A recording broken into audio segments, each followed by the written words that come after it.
Hello Mark, I'm Lisa, and my number is S03411035, and I'm going to read One Dad's All-Out Fight for Son After Mom Abducted Him to China. Beth Greenfield, Senior Writer, April 2nd, 2015.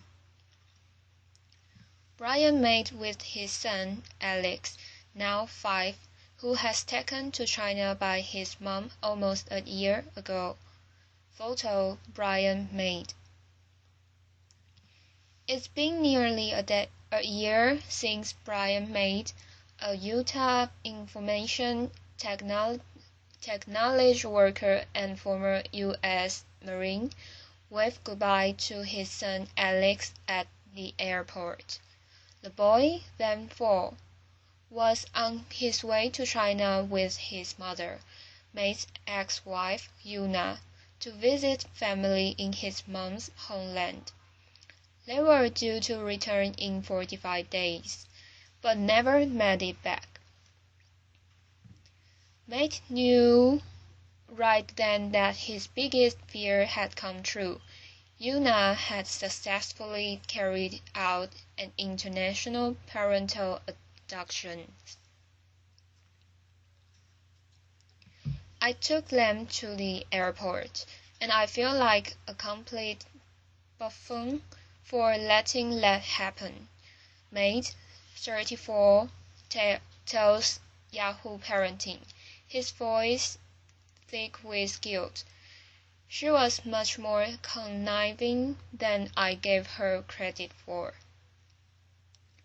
Thus began May's new reality, spending every bit of energy on trying to bring his son back home from Dalian, Yuna's hometown, where the two have been living with her parents since May 2014. It's been a frustrating, labyrinthine, upsetting fight, and has so far involved the U.S. State Department, the FBI, the National Center for Missing and Exploited Children, the Chinese Central Authority, assorted lawyers, and a Netherlands-based mediation firm, all to no avail. May's efforts have put him into severe debt, as he's already spent more than $50,000 fighting for Alex's return, in addition to about $58,000 for his divorce, wiping out his retirement account. Now he's launched an online crowd-raise campaign, hoping to raise enough money to continue his legal battle. But the emotional part has been the roughest, particularly since May has seen Alex just briefly during this whole time. For a few days in October, when he went to see his son for what's been their only visit since Yuna, known in the U.S. as Nina, took him to China. I hugged him before I left. I was holding him in my arms and saying goodbye, May recalls. It was the most stressful, difficult thing I never had to do in my life. I feel like an idiot, like I let her play me. About how living without Alex has affected his existence. He says, "This impacts me every single day." Alex made just 4 days before he was taken to China. Photo Brian made. Knowing exactly where his son is and not being able to do anything about it has been particularly difficult. Sometimes, May says, Yuna allows him to Skype with Alex. I tell him I love him. I missed him, that I hope he can come soon," May said, adding that Alex no longer speaks English and appears to only be interested in watching TV and playing games on his iPad, even when they are on a Skype call together. He worries about how Yuna has explained his absence to Alex, and about how he doesn't seem to be attending school. Yuna did not respond to an email from Yahoo Parenting requesting her side of the story. "It's awful. This poor little kid," Jill Coyle, May's Utah-based divorce attorney,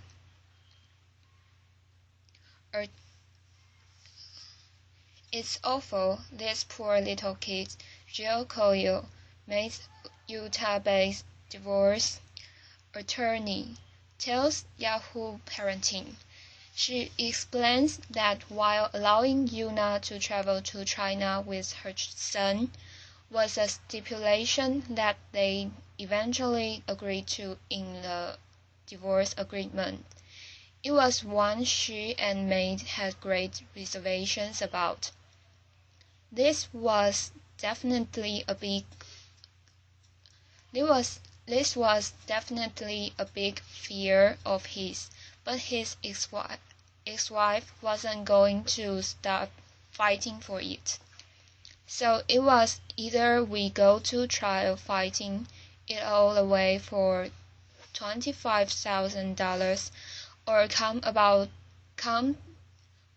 up with something we felt was safe enough.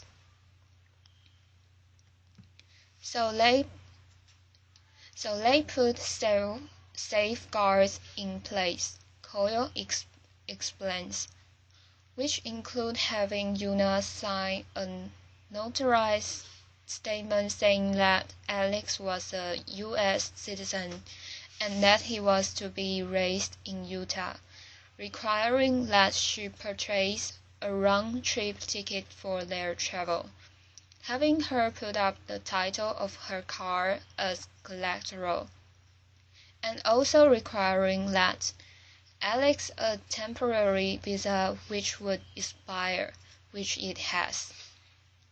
Now, she says, "My client has spent so much money and has tried everything, and everyone has left him hanging." The crux of the problem with getting help from officials in this case is the involvement of China, which is not a party to the Hague Abduction Convention, a treaty that many countries have joined in order to provide a shared civil remedy among partner countries to work towards the best interests of an adopted child. Brian met with Yuna and Alex before the divorce. Photo Brian made. Unfortunately, for some of the non-Hague countries, there are some challenges and difficulties. Maureen Head, a supervisor in the Missing Children Division of the National Center for Missing and Exploited Children, tells Yahoo Parenting. One problem, she says, is that those countries, including China, won't recognize U.S. custody orders. Other challenges: filing international abduction charges against Yuna with the Justice Department could potentially force her into hiding, Matt says he was advised. While enforcement would be difficult, since there is no extradition treaty between the U.S. and China, but all cases vary wildly, she says, and even when they seem hopeless, things can turn on a dime. I've seen situations in which it seemed nothing can be done, but things change day to day, she says. The parent may want to negotiate, the parent may want to come back, the parent may want to travel. In March, the FBI was able to stop an attempted parental abduction to China when a dad in the US alerted authorities that his wife has just boarded an airplane to China with their 4-year-old son. He had been alerted via email by his wife. The plane was turned around 4 hours into its journey from Washington, D.C., and the boy's mother was arrested. She now faces up to 3 years in prison. That father doesn't know how lucky he is, Matt says. Like the parents in that thwarted kidnapping case, Matt and his ex-wife have joint legal custody of their child, but now he and Coyle have submitted a petition to modify that decision. To have Yuna served with that petition, they've had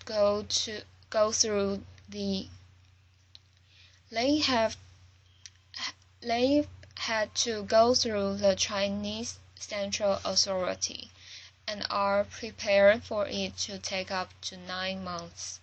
If Yuna doesn't respond within the required 20 days, Mays can get a sole custody order, but China may or may not accept it. Matt met Yuna in 2003 in Tokyo, where he was on vacation while was stationed in the Marine Corps in Okinawa, and Yuna, a Chinese national, was attending college on a student visa. The two became a couple and Matt got a job at a naval base off the coast of Tokyo. They eventually married, having Alex on U.S. military property, making him an American citizen in 2009. The family relocated to Utah when Matt found an IT job there in 2012. From there, the situation began to devolve. There were disagreements about how to raise Alex, particularly around medical issues and Yuna's beliefs that their son needed a battery of tests and Chinese herbal treatments. She was like a hypochondriac. But for him, Matt explains. He filed for divorce as well as a police report and an order of protection when he says Yuna tried to stab him. Later, after they were separated, local police charged her for child neglect after a neighbor reported Alex walking alone in a busy street while Yuna was out grocery shopping. Matt provided Yahoo Parenting with documents relating to each incident. Matt said that once Yuna had gone to China, she told him the child neglect charge made her afraid to come back to the U.S. He convinced police to drop the charge, but Yuna remained where she was. That's when I realized it doesn't matter what I say or do, says Matt, who is not willing to move to China. She's only convinced with what's best for her, not our son. These days he's moving forward as best as he can, but he misses the time he'd spent with Alex. We'd play Legos and Hot Wheels and go to the playground and the museum, Matt says. Every Saturday was our day. Now the dad finds weekends particularly lonely, especially if he stays at home, where Alex's room is set up and waiting for him, and where Steel Buck's Christmas present for his son sit in the basement. I will never give up this fight, he says. Thank you for your listening.